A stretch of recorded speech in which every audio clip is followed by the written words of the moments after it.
Funding for this edition of One-on-One with Steve Adubato has been provided by Horizon Blue Cross Blue Shield of New Jersey. Here when you need us most, now and always.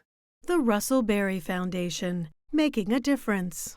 Robert Wood Johnson Foundation, working for a healthier, more equitable New Jersey. The Healthcare Foundation of New Jersey. Fedway Associates, Inc. The Fidelco Group. Valley Bank. Johnson & Johnson. And by Rowan University. Promotional support provided by Meadowlands Chamber, building connections, driving business growth. And by NorthJersey.com and Local IQ, part of the USA Today network. This is One-on-One. I'm an equal American just like you are. The way we change presidents in this country is by voting. I'm hopeful that this is the beginning to accountability. Life without dance is boring. I don't care how good you are or how good you think you are, there is always something to learn. I did do the finale, and guess where my trailer was? A block away from my apartment. It couldn't have been better. People call me because they feel nobody's paying attention. It's not all about memorizing and getting information. It's what you do with that information. Start talking right now. Such a good question. High five.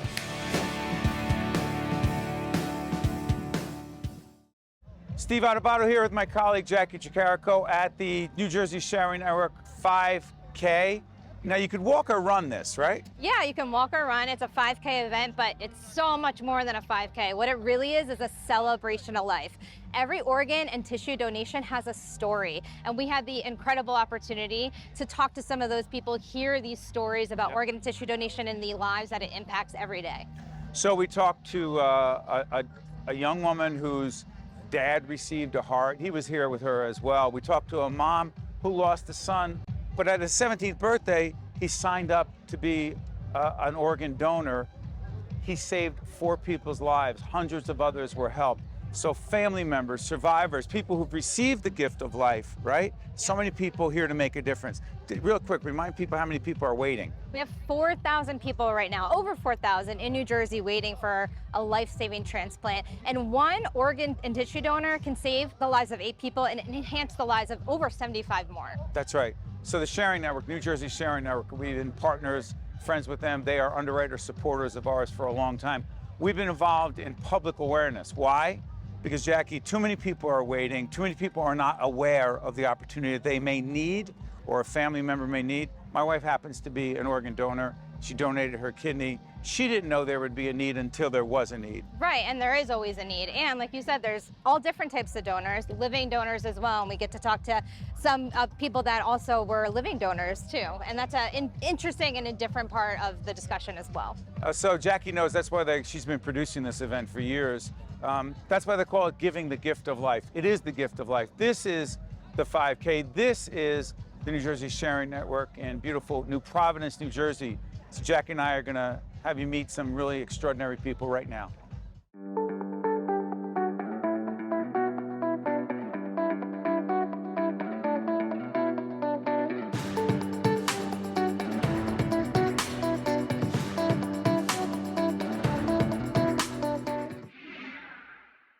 Elise Glenn has been part of the New Jersey Sharing Network family for a couple of years? 12 years. 12 years, Steve. Absolutely. Like, remind people some statistics. Is it 4,000 people waiting in New Jersey? Yeah, currently 4,000 people are waiting for a life-saving transplant, over 100,000 people nationally waiting, and that's why we're here today. We're making progress? We sure are. Every year, year after year, records are broken, both in the number of organ donors, in the number of living donors, and in the number of people registering to be an organ donor. So this work, your work, is working. People are getting the message and hearing about the power of organ donation. Remind people, because you can go on the website, you'll see it right now, then go on the website, but there are other ways to register and say, I'm in, right? Yeah, there's 3 ways. You can go to our website, njsharingnetwork.org. Right. You can register at your motor vehicle, local motor vehicle, or the easiest way is if you have an iPhone, you can go to the Health app and just select organ donor, and your information will be You can do that as well? You can, yes. That is probably the simplest way. The role of media and public awareness as it relates to organ and tissue donation? You know, there's so many amazing stories when it comes to organ and tissue donation, hopeful stories, sadness, grief, happiness on both sides, and the opportunity to share those stories with people and make organ donation really real and personal is so impactful and so important. Joining me now is Maria Perez, and she is the mother of Roberto. Roberto was an organ and tissue donor. Yes. Can you tell us about Roberto? Roberto was a great kid. I call him now my son, my angel, and my hero. In 1997, he had a brain aneurysm, and he passed away, but he was able to save 5 lives. Were you hesitant at first to have Roberto? I'm gonna be honest with you, yes, I did. It's a big decision. It's a big decision, and it was my husband who approached me in the hospital. At that moment, as a mother, seeing your child leaving you, it was hard. I said no, but like an hour later, like God talked to me, and he said, why not? Robert was a soccer player, a very healthy boy. And I said, why not? And I'm 100% so happy that I did the decision, and he was able to save 5 lives. Were you able to connect with any of the families God. that he Yes, saved? I did. Yes, What was that did. like for you? For me, it was nice and sad at the same time, but we did a beautiful connection with the kidney recipient and the heart recipient for a lot of years. We are like a big family now. Today, for you, being here at the New Jersey Sharing Network 5K event is really a celebration of life. We're celebrating Roberto. Yes. We're celebrating all these amazing people who left behind the gift of life. Exactly. How important is it for you and your family to be here today? Even though it's 25 years that Robert passed away, we are very connected with them. Hopefully, maybe in a year I'm gonna be retired. So I promised them I will come with my husband, volunteer job, and I continue spreading how important it is to be a donor and tissue donor. This is Heather Pretzman, who is the mother of an organ and tissue donor, Joey Savage. Yes. First of all, let everybody know, Joey, a special person. 17 years of age, he signs up to be, did you even know he was going to do that? No, I had no idea. When we went to get his driver's license. His friend Ryan from boyhood, you know, all the way back. He's laughing. Did you know? I didn't know, but it sounds like something that he'd just go for. He just did it. Yeah. Why do you think he did it? He loves people. He just loved helping people and doing things for people. So I think his mindset was, you know what? If I can help people, if something should happen to me further on in life so they can live their lives to the fullest, you know, because he had such a huge heart, and that's my boy. You know, he decided to sign up. And he asked me a couple of questions when we were in DMV that day when he got his driver's license, and I answered them. And then his nickname is J-Sav, and he's very popular. He's a social butterfly. And he looked at me with a little smirk on his face and said, after all, I am J-Sav. What happened with him? Joey hit a tree with his car driving home, and he ended up with massive brain trauma on October 12, 2017, and 5 days later they legally declared him brain dead. So organ recovery was the following day, and he saved 4 lives through organ donation. 4 people were saved? Yes. But it was even more than that. Yes, so 126 through tissue donation, including myself. Including yourself? Yes. Talk about that. So I have a blood and bone marrow cancer, multiple myeloma, and it ate away at the myeloma ate away at the bone marrow in my spine, and I needed major spine surgery. So I called New Jersey Sharing Network, and lo and behold, Joey had 3 pieces of bone left in the bone bank, and 2 were a perfect match for me. So my spine surgeon got together with MTF, and they made it work. So Joey gave me my quality of life back because I could barely walk going into that surgery. So I always say that I had Joey's back for 25 years, and now he's got mine. We're here with Chris Batista, who is the chair of the New Jersey Sharing Network Foundation, and Victor DeSanto, who's the chair of today's event, the 5K event here in New Providence. And both of you got connected with the New Jersey Sharing Network because of your sons. First, can we hear about Luke?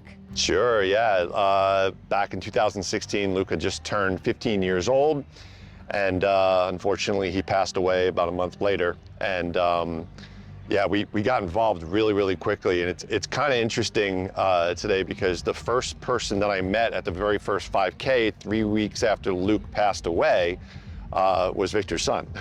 And it was the first time I had ever met somebody that I knowingly knew received an organ transplant.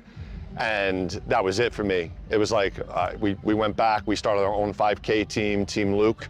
We represent strong every single year, and we love being part of this community. Helps to honor the memory of my son and what he was able to do when he passed away by giving the gift of life. And he did so much giving the gift of life, but then you, on the other hand too, you and your family have raised so much money. It's close to 370, I think, but yeah, it's amazing. And the money is extremely important. Obviously, we do so many great things with the foundation, but it really is about being together. And this 5K is all about, you know, it's more than a 5K. It's all about celebrating life, and that's what we're trying to do. And the money, of course, is important to help keep things running. And tell us about Joe, your son, Joe. Joe was 12 years old when he received a heart transplant. He's now 27 years old, doing extremely well. He just got engaged to be married. Congratulations. Sometime in 2023. He's doing extremely well. We had a tough period, and those 16 years out now, so he's doing very well. And being here today, it's just such an important event for both of you. You're doing so much, you're involved so much. Talk about, though, the spirit of what it's like being here. For people who've never been to this event, talk about what it's like walking around, seeing people. It kind of feels like a big family, right? It is a big family. I just spent some time walking around through Tent City, which is one of my favorite things. People set up tents to honor their family and their donors and their loved ones, and walking through there is just always so emotional for me. It's always one of the highlights of the day for me, but it is just a huge celebration of life.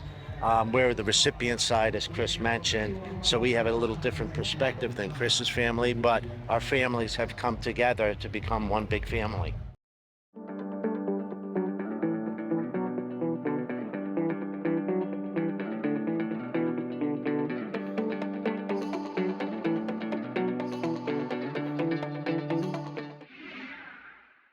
This is Carolyn Welsh, who's Vice President and Chief Operating Officer of the Sharing Network. People say, what do these 220 people do? Describe, not all of them, but the basic mission of the organization. So the mission of the Sharing Network, New Jersey Sharing Network, is to save and enhance lives through the miracle of organ and tissue donation.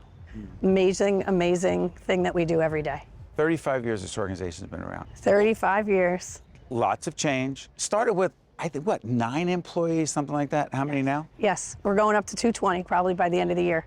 But you know, with the 4,000 people waiting yes. in New Jersey, 100,000 in the nation, the work never stops. Even though progress has been made, there are always people waiting. Talk about it. Yes. So 17 people die waiting every day for a life-saving organ transplant. So our work is not done.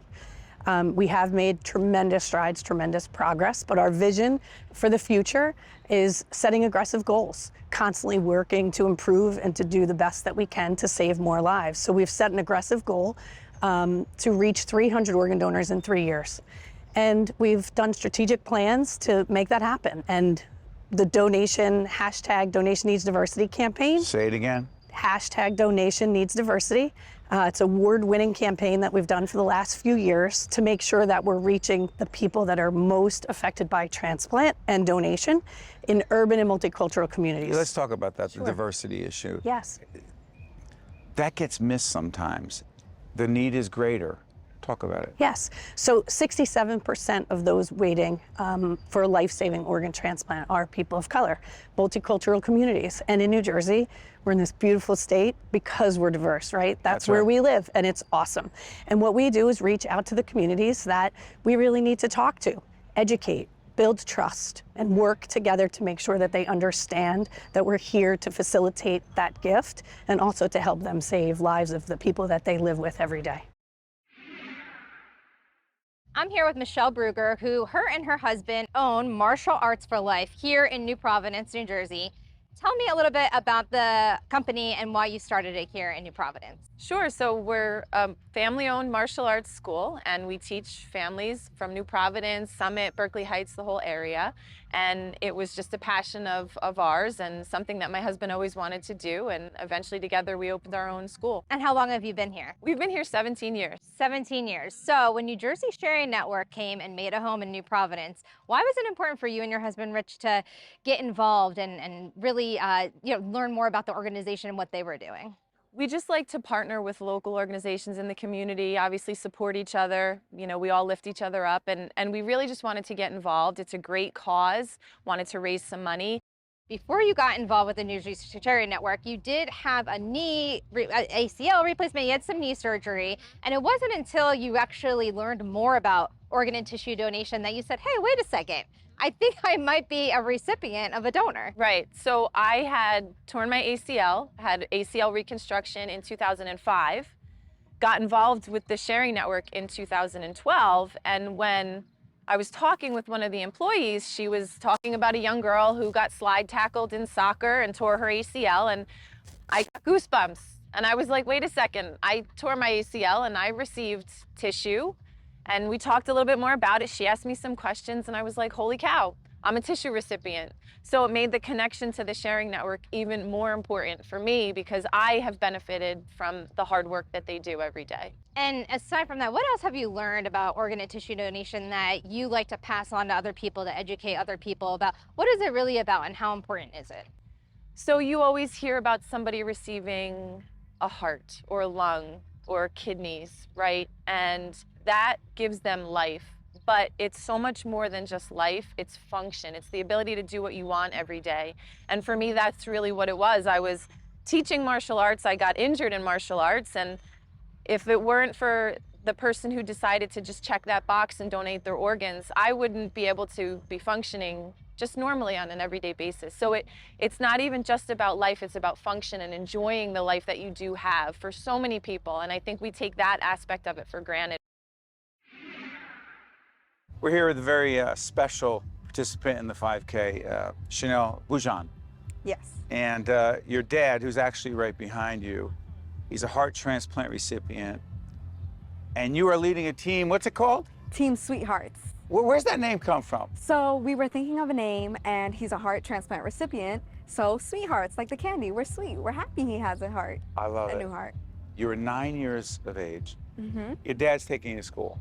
Tell everyone. So he takes me to school, and he doesn't feel well. He's throwing up, and he drops me off. And then by the time school's over and I get picked up, you know, my life is completely different. They tell me my dad's in the hospital, and I'm kind of shocked at the time. But then this actually prolongs for months after. He ends up getting a massive heart attack. I can't even get into the ward because I'm so young. And then he comes out a completely different person, and my life has changed. And the new heart, how does that happen? How do you connect to the Sharing Network? He had something called pulmonary hypertension, which was keeping him off of the list because, you know, they want to give an organ to the best possible recipient. You know, they want you to survive. They want your quality of life to improve.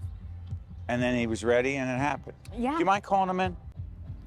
This is my mom, Jacqueline Boujon, and this is my dad, Mahesh Boujon. He received a heart transplant last year in July. Wow. How you doing, Mahesh? Very good. Yeah, feeling good. How great is she? Excellent. She's the best. What's it like to be together now? My life changed drastically, but one thing that stuck with me the entire time was to be grateful for what I do have. You know, like while I was growing up in my teens, my dad couldn't really like do certain things with me, like play sports or really like run with me. But the most important thing is that he's still here today, and that's what matters most. You know, you want your loved ones close and you want them with you at all times, and that's what I got. So I'm the happiest person ever. I'm here with Sam Prince, who is a heart transplant recipient and also a volunteer with the New Jersey Sharing Network. 11 years ago, you received a new heart. Can you tell me about that? Well, Jackie, 11 years ago, I received the gift of life on March 14, 2011. I was born with hypoplastic left heart syndrome and one lung. I still have one lung to this day. Basically, what hypoplastic left heart syndrome is, I was born to have a heart. I was stuck in a bubble all my life. I couldn't do things, and my heart transplant turned my life around 180 for the better. I can now ride a bike, play sports, go to school, and even walk down the street without getting out of breath. So tell me about that transition when you received that heart. I'm sure there was a lot going on afterwards with recovery and rehab, but how did it just totally turn your life around?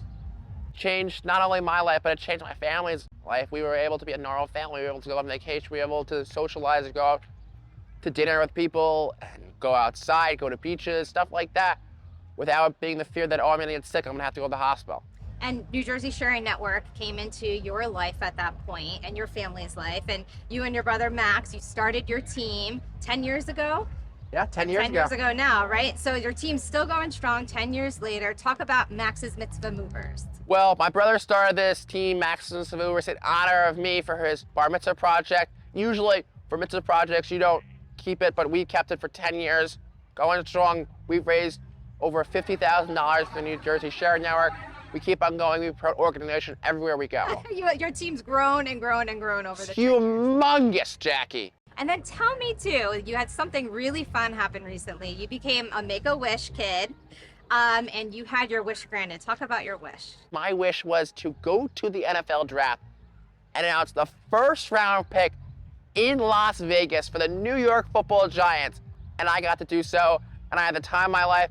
And while I was there, I got to promote the power of organ donation. Joining me now is Catherine Goss and her sister Colleen Bowl.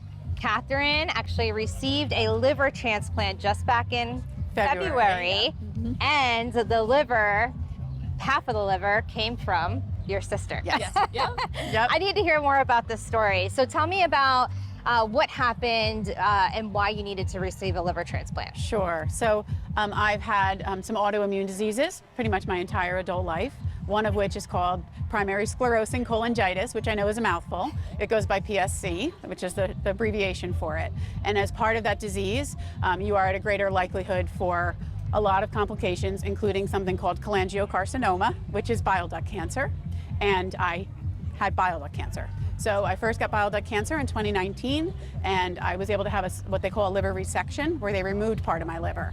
But when I was diagnosed again this past fall, that wasn't an option for me. So I got the formal diagnosis in December and found out that my only chance really for survival was a living donor. So we started that process, and we were able to identify my sister. But how did when you know that you need a living donor, because this is the first time we're talking to somebody who's had a living donor transplant, how does that process start? When it comes to living donor, the preference is for somebody that does know you. Obviously, there are many cases where people do the altruistic gift and they give to somebody, a complete stranger. But ideally, if they can find somebody that knows you and has a personal connection to you, that is preferred. And it needs to be a perfect match too. It just can't be anybody. And I'm sure that perfect match can most likely come from somebody in your family. So Colleen, tell me when you knew that she needed a transplant. What was your first thought? Well, my first thought, honestly, was that it was me. I never doubted that it would be me. And you never had a second thought? Was it a scary decision for you? Oh, well, I mean, it's certainly scary. It's a big undertaking. It's a major surgery. So you know there's going to be some recovery and there's some risk involved, but I was very confident in it. For you, with your sister, I'm sure there's probably no words that you can ever say to her to say thank you for doing this. How has that been for you to try to show her or tell her how important this was for you? Impossible. Let's just say it's impossible. But unnecessary, because it was just going to happen regardless. So yeah, so it's all good. There's no need for that. We are honored to be here with Dawn Burke. We've spoken before. Dawn is a lung transplant recipient and a volunteer here at the Sharing Network. Dawn, your journey as a recipient, describe what you were challenged by, what you're experiencing. I was diagnosed in 2016 with idiopathic pulmonary fibrosis, which is scar tissue on the lungs, and it's an unknown origin. And I was placed on oxygen therapy. For how long? I got placed on oxygen therapy in 2016, and I received my transplant in 2019. Wow, 3 years. I'm not going to say do you remember, obviously you remember. Do you remember what you felt immediately after, other than the rehab you had to go through, How did they change your life? It felt like it was like a rebirth, you know, because I was able to get back to things that I couldn't do or I used to do at a slower pace. And now it's even brought me to become an advocate with the Jersey Sharing Network and sharing with others of becoming an organ donor. And I went into various businesses. Some of them I put up displays, and some of them I gave them flyers and they put it in their storefronts. Almost everybody had a story of someone that is either waiting or has gone through a transplant. And to see me in real life, you know, they couldn't believe it, you know. You're an inspiration. Yeah. You motivate people. Yeah. I'm a walking miracle because I was at death's door, you know, and to make it even more of a realization that I've used this. I think this is what I'm supposed to do, because when I received my transplant, I received it 9 days after my birthday. This month, as a matter of fact, will be my 3rd year. How great is that? It's awesome. One-on-One with Steve Adubato has been a production of the Caucus Educational Corporation. Funding has been provided by Horizon Blue Cross Blue Shield of New Jersey, the Russell Berry Foundation, Robert Wood Johnson Foundation, the Healthcare Foundation of New Jersey, Fedway Associates, Inc., the Fidelco Group, Valley Bank, Johnson & Johnson, and by Rowan University. Promotional support provided by Meadowlands Chamber and by NorthJersey.com and Local IQ, part of the USA Today network. Are you looking to be a part of a dynamic, forward-thinking business service organization? At the Meadowlands Chamber, every day we connect, collaborate, and innovate, helping to drive business and economic growth in the greater Meadowlands and New Jersey. I invite you to visit our Meadowlands Chamber headquarters, an open office facility with access to resources for our members' businesses and networking needs. Together we will build the Chamber of the future and the next generation of leaders.